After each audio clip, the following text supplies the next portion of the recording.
Да, қалайсыздар? Қанша причина, қанша отговор, қанша сылтау. Мен бірінші бүйтіп алайын. Неге далада жүріп келіп жүре саласың ба? Студия жалда. Не свет керек, саған мынау керек, саған мынау керек, мынау керек. О. Қас кетіп жатыр. Так, қаншама отговорка. Лишь бы түсірмеуге. Енді ішіндегі нәпсі ғой. Бүйту керек, түсірме. Зачем? Күшті қылып түсір, сценарий жаз. Дым да керек емес. Просто лишь бы бастау керек маған. Сол үшін бастауға арналған видео болсын. Так, бір проблеманы айтайын мендегі. Ол проблемаға мен жоқпын.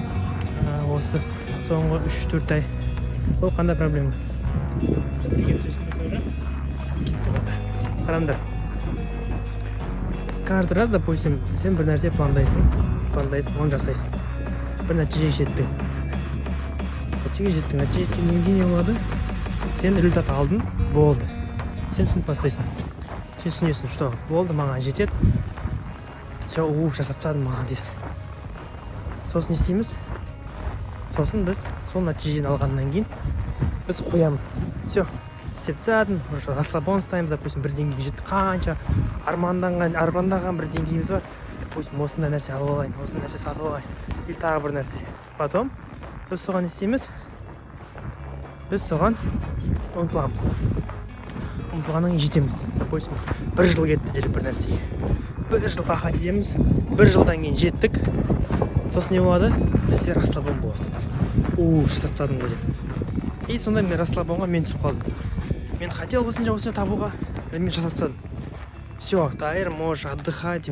Айтқан кезде мен бір успех деген нәрсені бір бітетін нәрсе деп қабылдап алғанмын.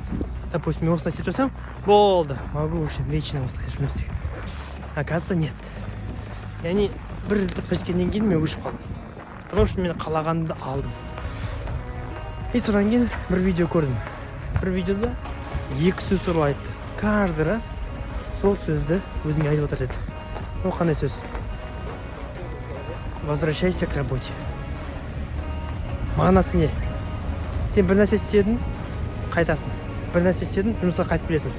Неважно, сен цель орындадың ба, цель қойдың, бір жылға планка или 6 айға, 3 айға планка қойдың, орындап тастадың, қайт жұмысқа келесің. Никогда расслабон ұстауға болмайды. Демалыс, отдых деген нәрселер аты күшті, но по сути ол нәрсен просто сен деградацияға жүреді. Каждый раз любой планканы тестің ба, можно еще лучше. Қайтып келе бер, жұмысқа келе бер, септадың ба, айлығын, допустим, 500 мыңға көтердің ба, карьерада өстің, айлығын көтер, званиен көтер, барлығы көтерілді, да? Но сен тоқтамау керексің. Қайта жұмысқа келесің, жұмысқа қайта. Потому что если бір пауза ұстап қалсаң, қайтып келу қатты қиын болады. Сол үшін сол паузадан вообще аулақ болыңдар. И каждый раз сол 2 жұмысты, 2 сөзді өзіңде қайталаңдар.